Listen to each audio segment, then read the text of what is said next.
Would you believe it if you heard that Africa's sitting on a $45 trillion fortune? That's more than the GDP of every single country on the planet combined. Sounds absurd, right? But it's true, and the world doesn't want you to know. So, why is it that Africa, home to this jaw-dropping wealth, remains stuck in poverty while the rest of the world gets rich off its resources? Something's off. Let's talk about that.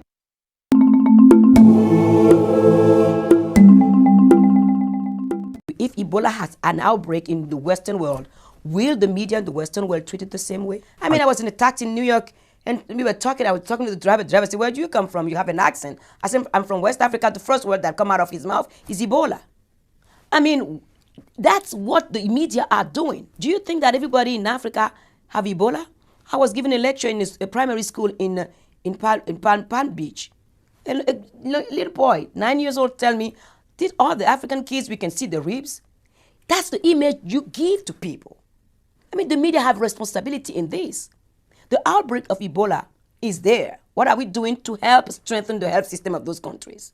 We're doing nothing. We are using it for political benefits.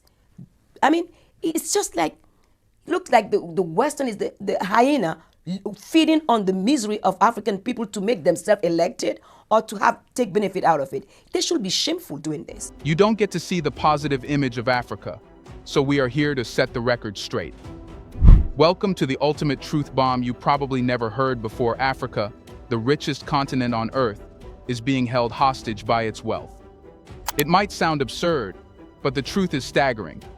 Africa's resource treasure, valued at $45 trillion, is the very backbone of global economies. Gold, diamonds, oil, uranium, cobalt, and rare earth minerals? Africa's got it all.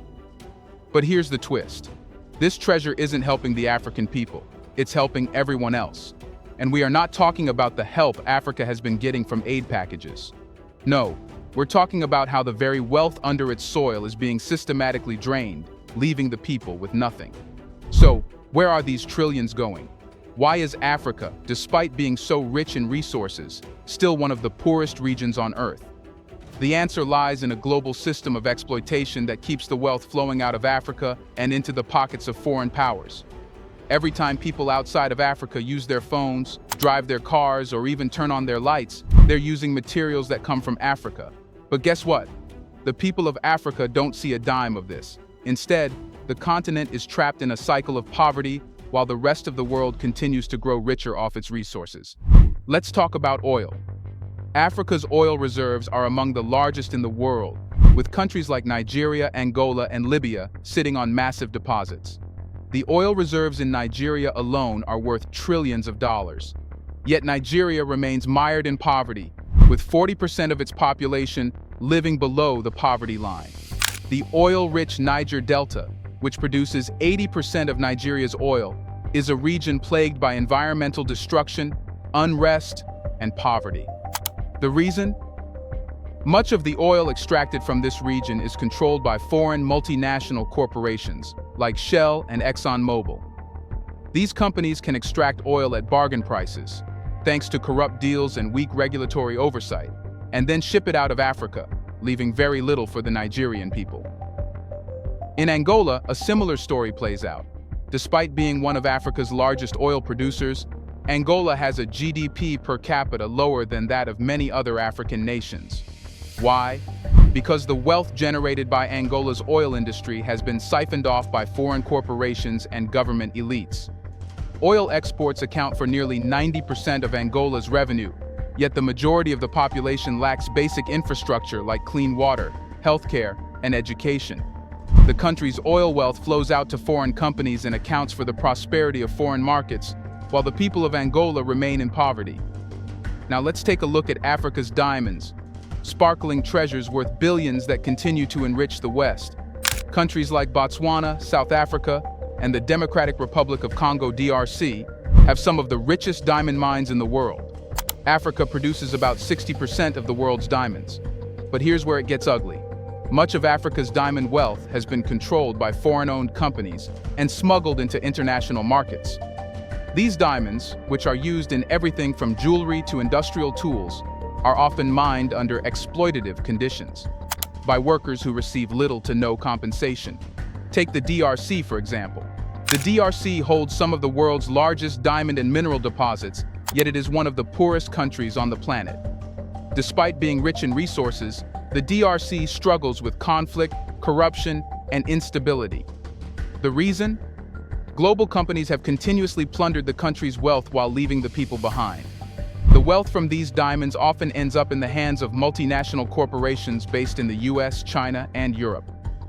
The people who extract these diamonds work under brutal conditions with little to no benefits, while the resources they extract are shipped off to international markets, leaving the DRC with nothing but poverty. And here is what the workers have to go through.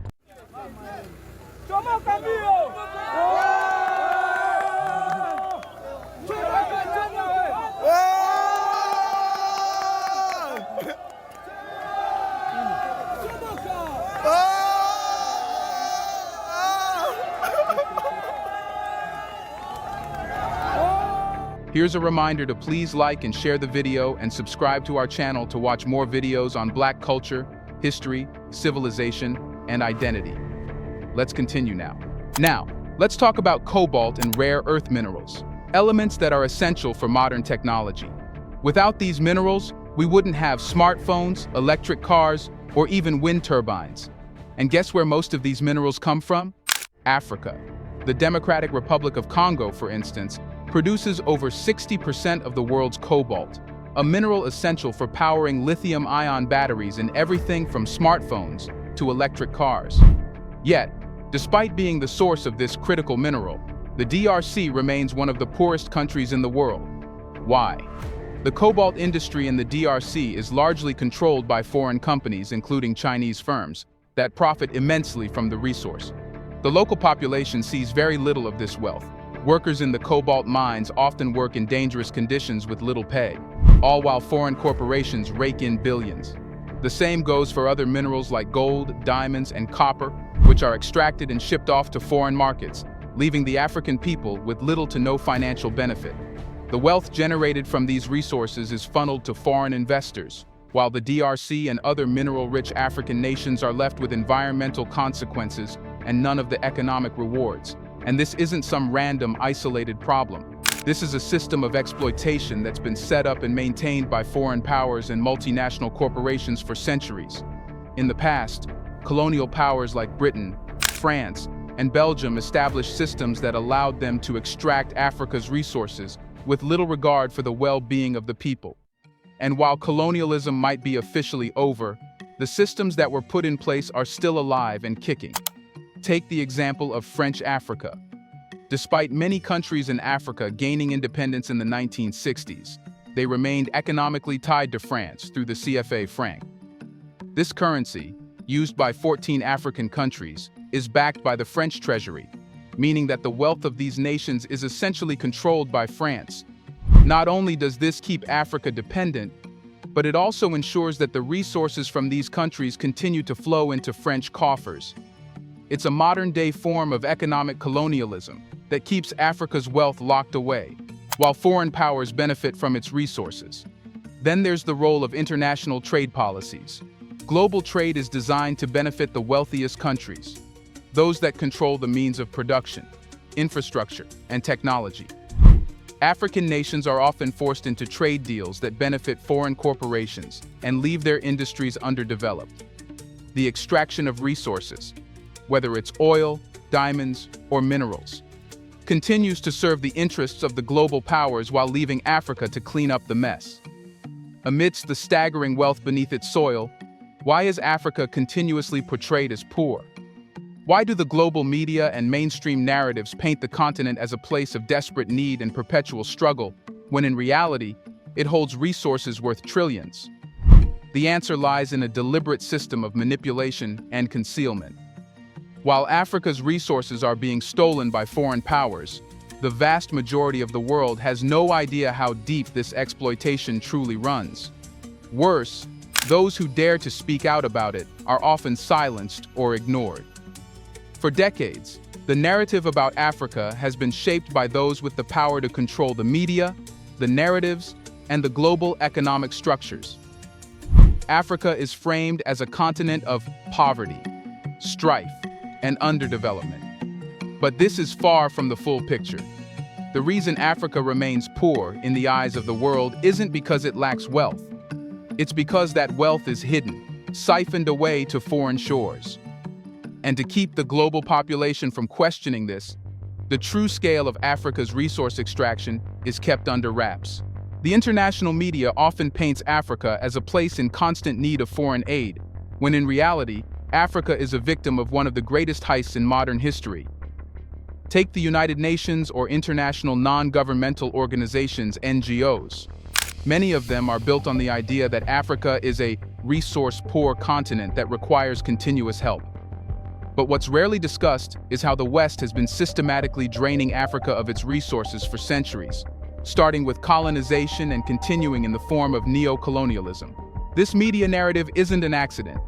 The world's richest nations, the very ones benefiting from Africa's resources, have an interest in keeping the narrative of Africa's poverty alive. If the world knew just how much wealth Africa has and how much of it is being sent abroad, it would shake the foundations of the global economic order. So instead, Africa is consistently depicted as helpless, dependent on the aid and goodwill of the West. The truth? The West is not the savior, it's the thief.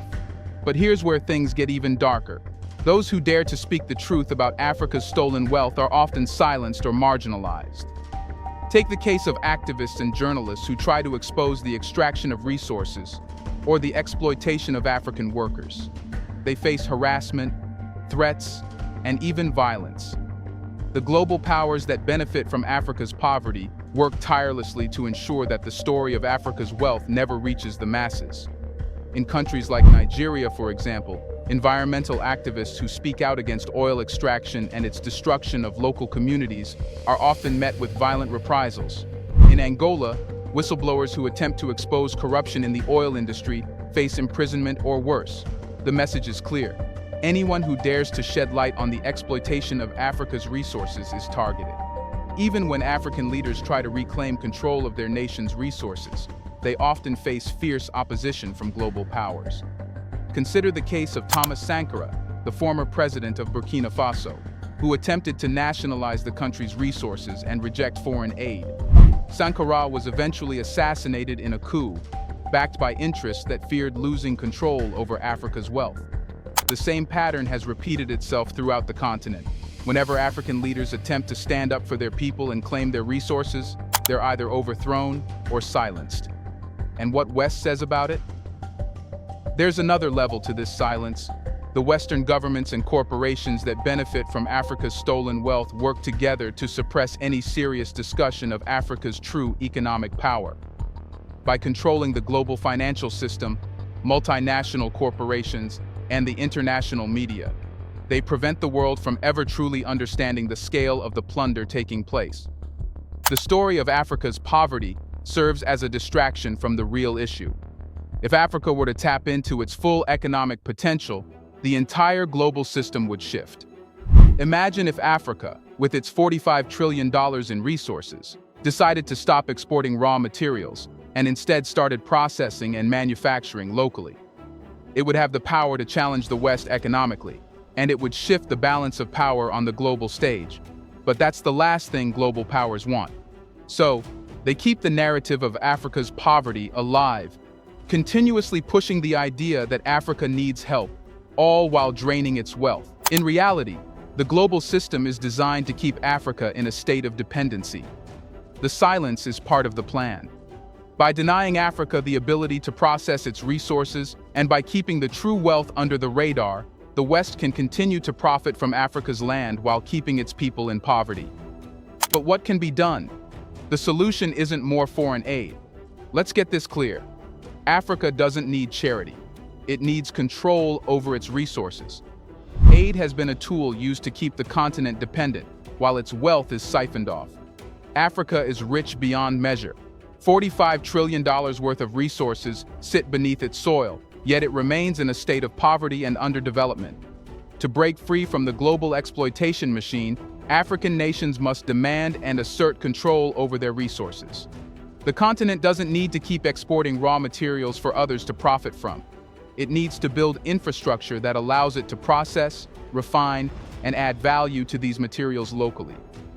Africa's resources should be a source of wealth for Africans, not for foreign powers.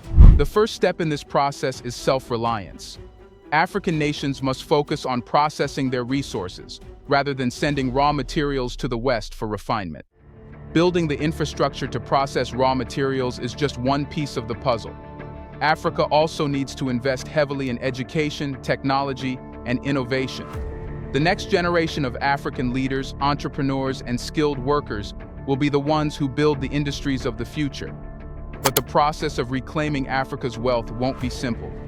The silence around Africa's resources is deafening, and breaking it requires a concerted effort. The forces that keep Africa's wealth flowing out of the continent are deeply entrenched. These external powers, multinational corporations, foreign governments, and international financial institutions, have a vested interest in maintaining the status quo. They benefit from the cheap extraction of Africa's resources, and they will fight to keep things as they are. The first thing African nations must do is unite. No single African country can fight this battle alone, especially given the scale of the opposition. But if the continent can come together, it will have the collective strength to confront the global powers that have kept it in chains. Organizations like the African Union (AU) and the New Partnership for Africa's Development (NEPAD) could play a significant role in coordinating efforts, setting common goals, and ensuring that Africa speaks with one voice when dealing with international institutions and foreign governments. The idea of unity isn't just political, it's economic. African nations must push for the creation of regional trade networks, infrastructure projects, and collective bargaining power. The African Continental Free Trade Area (AFCFTA), which aims to create a single market across the continent, is a step in the right direction. It will allow African nations to trade freely with each other, reduce dependence on foreign markets, and create a more integrated economy that can negotiate from a position of strength. One of the biggest barriers to reclaiming Africa's wealth is the lack of transparency and accountability in the management of resources. Corruption, poor governance, and lack of oversight have allowed foreign corporations to exploit Africa's wealth with impunity. It's not enough to simply take control of the resources. African governments must ensure that the benefits are going to the people, not into the pockets of corrupt leaders or foreign investors. This will require massive reforms in governance. African countries must push for stronger regulations, better enforcement of environmental laws, and greater transparency in contracts with multinational corporations. The global financial system also needs to be reformed to allow African countries to escape debt traps and dependency on foreign aid. Countries like Ethiopia have begun to show the way, using their resources to fund infrastructure and economic development rather than sinking further into debt. But these reforms will only work if African citizens are actively involved. Civil society, activists, and local communities must hold their governments accountable. When citizens are empowered and have the tools to demand better management of resources, it forces governments to act in the best interests of the people. The people of Africa must take ownership of their future, and that means pushing for transparency, better policies, and the eradication of corruption. It will take visionary leaders to navigate this complex and challenging path. African leaders must be willing to fight for their people and their resources, no matter the cost. This isn't just about political power. It's about understanding the long-term impact of keeping Africa's wealth locked away in foreign hands.